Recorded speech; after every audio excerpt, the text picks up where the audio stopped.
বন্ধুরা, reserve bank of India RBI অনুমোদিত সমস্ত ব্যাংকই সুরক্ষিত, এটাই আমরা জেনে থাকি। আর যে কোনো দেশের একদম সেন্ট্রাল থেকে যে ব্যাংক সব বাকি ব্যাংকগুলোকে বা ইকোনমিকে কন্ট্রোল করে, সেই ব্যাংকের অনুমোদিত সমস্ত ব্যাংক সুরক্ষিত হবে, এটাই স্বাভাবিক। কিন্তু আজ পেটিএম, কিছুদিন আগে ব্যাংক অফ বরোদা, তারপর আবার ব্যাংক অফ বরোদা গোল্ড, তার আগে ব্যাংক অফ বরোদার মোবাইল অ্যাপ্লিকেশন, বিভিন্ন কোঅপারেটিভ ব্যাংকের উপরে ফাইন লাগানো, বিভিন্ন বিষয় নিয়ে একটা জিনিস তো ঠিক যে আরবিআই অ্যাপ্রুভ সমস্ত ব্যাংকে সমস্ত মানুষের টাকা সুরক্ষিত, এটা 99% যদি বিশ্বাস করে নেওয়া যায়। 1% কিন্তু কোনো মানুষ যদি শস্যের মধ্যে ভূতের মতো ইল্লিগাল কাজ করে, সেটা ব্যাংকের এমপ্লয়ি হতে পারে।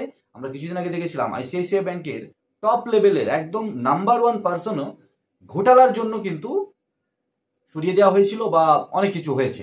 তো আরবিআই নিয়ম মানতে বলছে, কিন্তু তারপরেও আপনি মানবেন, সেই ব্যাংক কি মানবে না, সেটা ধরা পড়ার পরে অবশ্যই সাধারণ মানুষের সমস্ত টাকা, ইন্স্যুরেন্স করা যে টাকা 5 লাখ টাকা পর্যন্ত, সেটা তো সুরক্ষিত, কিন্তু তার বাইরের যে টাকা সেটা জানতে হলে আপনাকে অবশ্যই আইএনডি টেকজন ইউটিউব চ্যানেলকে ফলো করে রাখতে হবে, মানে সাবস্ক্রাইব করে রাখতে হবে। সাথে সাথে কিছু ভিডিও আমরা আনছিলাম, বা আবার নেক্সট ভিডিও হয়তো আসবে আধার কার্ড রিলেটেড।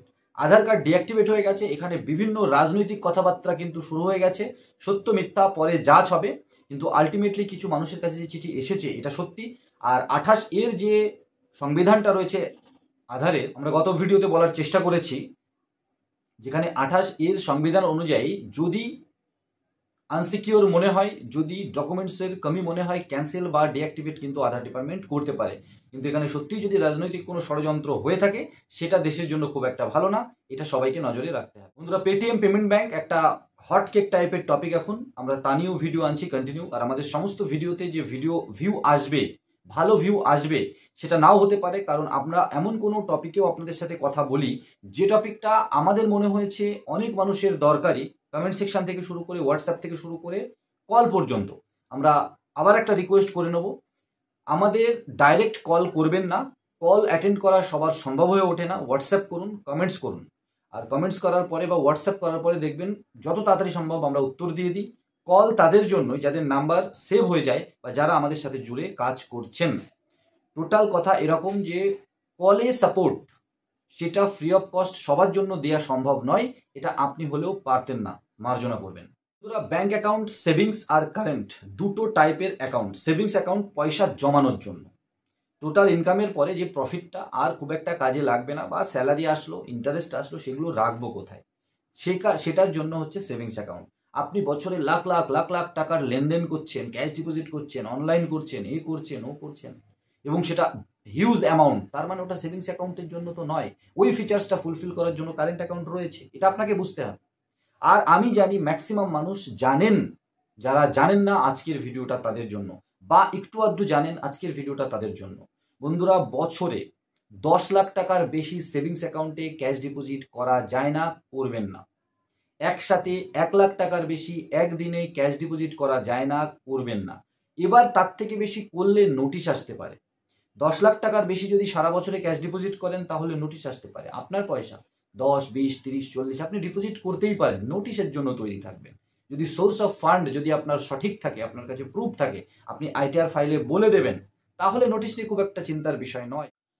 আর যদি মনে হয় যে নোটিশ আসাটা কোনো ব্যাপার নয়, আমি এতদিন ধরে করছি, এরকম করছি, তাহলে বন্ধুরা, যারা নোটিশ পেয়েছে একটু খবর নিন আর তাদের কাছে শুনুন। আমি জাস্ট এক্সাম্পল দেওয়ার জন্য একটা বলছি। সেম ধরনের অন্যায় করে অনেকে জেলে যায়, জেল খাটে, অনেকে খাটে না, যে খেটেছে তার কাছে জিজ্ঞাসা করুন। সেম ভুলটা, আপনার টাকা যে লিমিটেশনস আরবিআই বেঁধে দিয়েছে তার বাইরে দিয়ে যে নোটিশ পেয়েছে তার কাছে জিজ্ঞাসা করুন, তার ব্যথাটা বুঝতে পারবেন। 60%, 40% থেকে শুরু করে 400% পর্যন্ত পেনাল্টি দেয়া, এবং তারপরে জেল খেটে বেরিয়ে আসা, এরকম প্রচুর মানুষের খোঁজ আপনি পেয়ে যাবেন। আইটিআর ডিপার্টমেন্ট প্রায় 8 বছর পর্যন্ত আপনার নথির হিসাব চাইতে পারে। আপনি যদি সেটা দিতে প্রস্তুত থাকেন আর আপনার কাছে সোর্স অফ ফান্ড টোটাল থাকে, তাহলে আপনি 10 লাখ টাকার বেশিও ডিপোজিট করতে পারেন। কিন্তু 10 লাখ টাকার বেশি ক্যাশ ডিপোজিট করা থেকে বিরত থাকুন সেভিংস অ্যাকাউন্টে, কারণ তার থেকে বেশি যে পয়সা যদি আপনার কাছে আসে, তাহলে সেটা সেভিংসের ক্যাপাবিলিটির মধ্যে আসে না, তাহলে সেটা কারেন্ট অ্যাকাউন্ট আপনার কাছে থাকা উচিত, এবং বড় বড়। কারণ কারেন্ট অ্যাকাউন্টের ক্যাশ ডিপোজিটের লিমিট 50 লাখ টাকা শুরু একদম।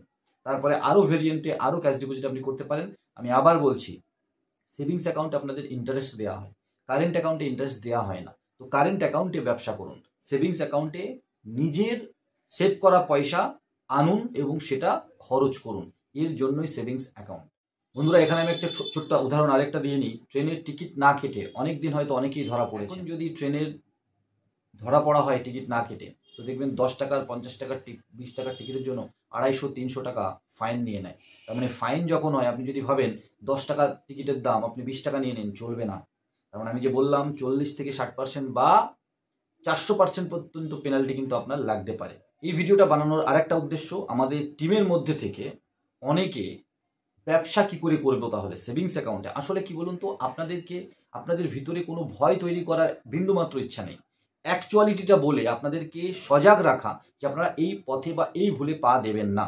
সেভিংস অ্যাকাউন্টটা যেহেতু ব্যবসা করার জন্য নয়, তো সেভিংস অ্যাকাউন্ট থেকে ইউপিআইকে ডিএমটির সাবস্টিটিউট হিসেবে ব্যবহার করে নিজের ফিনান্সিয়াল ফিউচারকে আনসিকিউর করবেন না। ওটা কারেন্ট অ্যাকাউন্ট দিয়ে ব্যবসা করুন। আলটিমেটলি ডিএমটি ব্যবসা কারেন্ট অ্যাকাউন্ট দিয়েও করবেন না। কারেন্ট অ্যাকাউন্টের কিছু ব্যাংকের ফিচার্স আছে, আইএমপিএস, আরটিজিএস বা এনইএফটি করতে গেলে যদি সেই কারেন্ট অ্যাকাউন্ট আপনার ব্যাংকের থেকে পারমিশন নেয়, দেখবেন তারা চার্জ কাটে 5 টাকা 90, 10 টাকা একটা অ্যামাউন্টের ওপরে। সেটা দিয়ে তবুও করুন যদি সেই ব্যাংক বলে থাকে এটা কারেন্ট অ্যাকাউন্ট, বিজনেস কারেন্ট অ্যাকাউন্টে এখান থেকে আপনি মানি ট্রান্সফার করুন। কিন্তু তারও একটা লিমিট আছে। ধরুন আপনি 20,000 টাকা মেনটেন্যান্সের অ্যাকাউন্ট করলেন, আর ওরা বললো প্রত্যেক মাসে আপনি 5 লাখ টাকা পর্যন্ত ট্রান্সফার করুন, কিন্তু আপনার 20 লাখ টাকার ট্রান্সফার হয়, মানে ডিএমটি মানি ট্রান্সফার হয়। তাহলে প্রথম কথা তো ওয়ালেট থেকে করুন, প্রাইভেট কোম্পানির ওয়ালেট থেকে করুন। কারণ এই ব্যাঙ্ক অ্যাকাউন্ট থেকে কারেন্ট অ্যাকাউন্ট হোক, সেভিংস অ্যাকাউন্ট হোক, আপনার টোটাল টাকাটা কিন্তু প্যান কার্ডে হিট হচ্ছে। এবার আইটিআর ফাইল যদি সুন্দরভাবে না হয়ে থাকে, 8 বছর পর্যন্ত কিন্তু নোটিশ পাঠানোর আর সেখানে প্রায় 400% পর্যন্ত পেনাল্টি লাগানোর মানে প্রভিশন আছে আইটিআর ডিপার্টমেন্টের কাছে। তাই সাবধান হয়ে বুঝে শুনে ব্যাঙ্ক অ্যাকাউন্ট ইউজ করুন, এইপিএস ব্যবসা করুন, ডিএমটি ব্যবসা করুন। ডিএমটি ওয়ালেট থেকে ম্যাক্সিমাম ডিএমটি করার চেষ্টা করুন। ভালো ভালো কোম্পানি আছে, রেপুটেড কোম্পানি আছে, এবং এখন আরও লেটেস্ট টেকনোলজি চলে এসছে যেখানে বিভিন্ন কোম্পানি এই সুবিধাগুলো দিয়ে থাকছে। সেভিংস অ্যাকাউন্টে ব্যবসা তো করবেনই না, সেভিংস অ্যাকাউন্টে আমি বলবো সেটেলমেন্টও নেবে না।